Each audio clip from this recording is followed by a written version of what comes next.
Chaque émotion difficile perçue dès la vie prénatale aurait un impact sur notre organisme.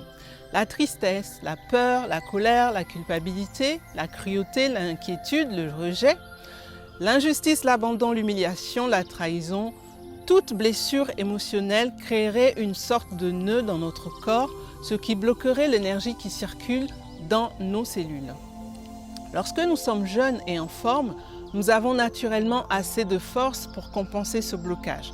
Mais avec les années qui passent, avec la fatigue, le stress, la pollution, notre organisme est moins apte à contourner le problème.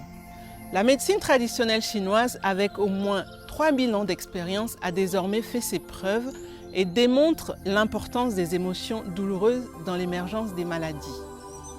Par exemple, la tristesse va affecter les poumons, la peur va affecter les reins, la colère va affecter le foie, la cruauté va affecter le cœur et les soucis vont affecter la rate. Aujourd'hui, nous avons plusieurs outils comme le EFT, l'hypnose, la sophrologie, la kinésiologie, le MDR, etc. pour nous aider à gérer nos émotions.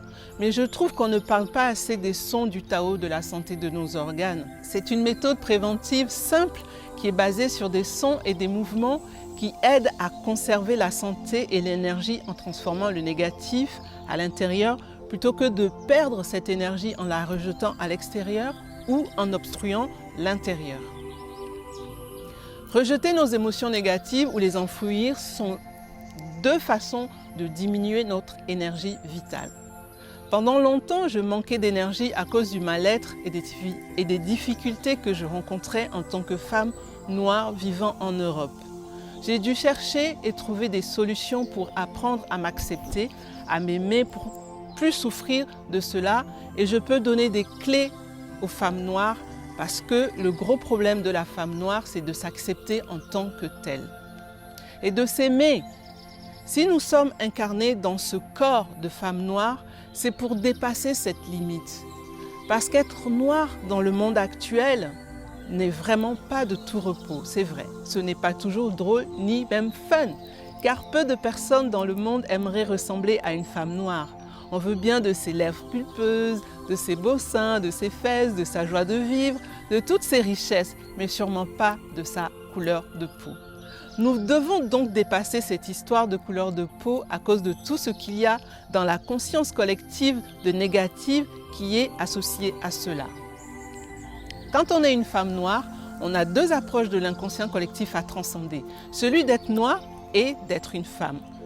Donc notre plus gros travail, c'est de nous réapproprier le fait que nous sommes noirs et que nous sommes belles et d'accepter notre féminité sacrée pour pouvoir transmuter tout ce qui se passe dans le monde où l'énergie masculine a pris le dessus et on voit bien où nous en sommes aujourd'hui.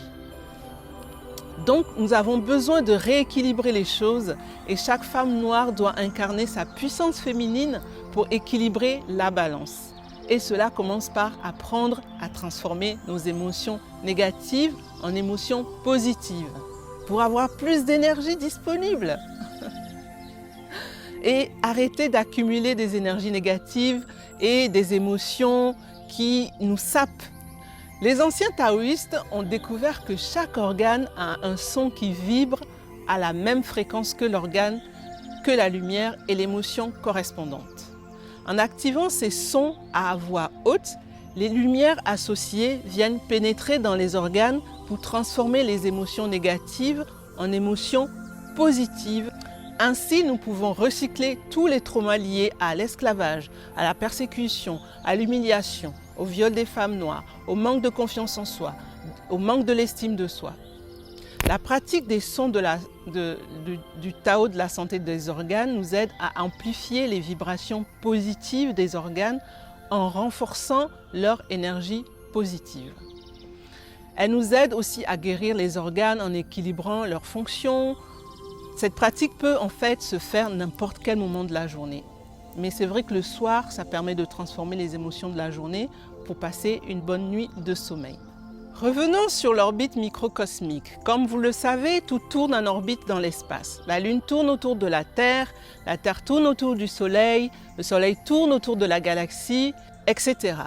Et à l'intérieur de nous-mêmes, nous avons aussi notre propre orbite.